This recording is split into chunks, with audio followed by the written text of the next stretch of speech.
Entre les malades d'Alzheimer et leurs proches, on ne fait pas tout de suite la différence. Le temps d'un séjour en Sologne, tous lâchent prise avec les difficultés de la maladie.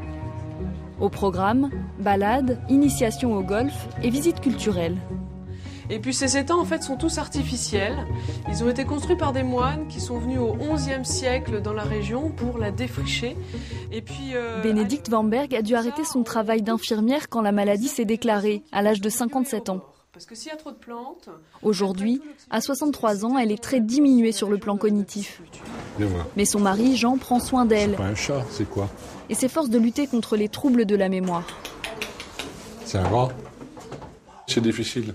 Elle a du mal à reconnaître aujourd'hui les choses, les objets, les animaux. Elle n'y met pas de vie derrière aujourd'hui. C'est difficile. Pour le couple, ces séjours sont bénéfiques. C'est la 4e fois qu'ils reviennent. Et ils ne sont pas les seuls. Nicole Enouf souffre également d'une maladie neurodégénérative proche d'Alzheimer, la maladie de Benson. Elle aussi se sent requinquée par ses week-ends entre quinquagénaires. Nous sortons avec le groupe, alors c'est festif, et aussi, comme hier et aujourd'hui, ça nous remémore la culture. Et on va dans le patrimoine et on oublie cette maladie. Nous parlons ensemble, nous savons, parce qu'à la Salpêtrière, eh bien, ils nous disent tout le temps, vous savez, la maladie avance. Bon, moi, ça me pince un petit peu, mais on le sait, quoi, on le sait. Ces personnes touchées précocement par des démences souffrent des mêmes troubles du langage, de la mémoire et de désorientation spatio-temporelle que les malades plus âgés. En revanche, elles ont encore toute leur mobilité, mais elles ont tendance à l'oublier. Le but du séjour est de leur ouvrir des perspectives. Nous, on ne va pas révolutionner leur vie avec le séjour. Je veux dire, c'est pas un séjour de 4 jours qui va changer leur vie. Mais on adapte les activités à l'âge des personnes avec un rythme assez soutenu, où il y a des petits temps un peu de repos, mais ils ont vraiment besoin d'être dans l'activité, de se sentir dans la vie, quoi. Comme des personnes de leur âge. À l'heure du déjeuner, la grande tablée est propice à la convivialité et aux échanges. Diagnostiquée à l'âge de 54 ans, Claudine Michel s'épanche sur son expérience douloureuse lors des ateliers organisés avec d'autres patients à des stades plus avancés de la maladie. J'ai pleuré.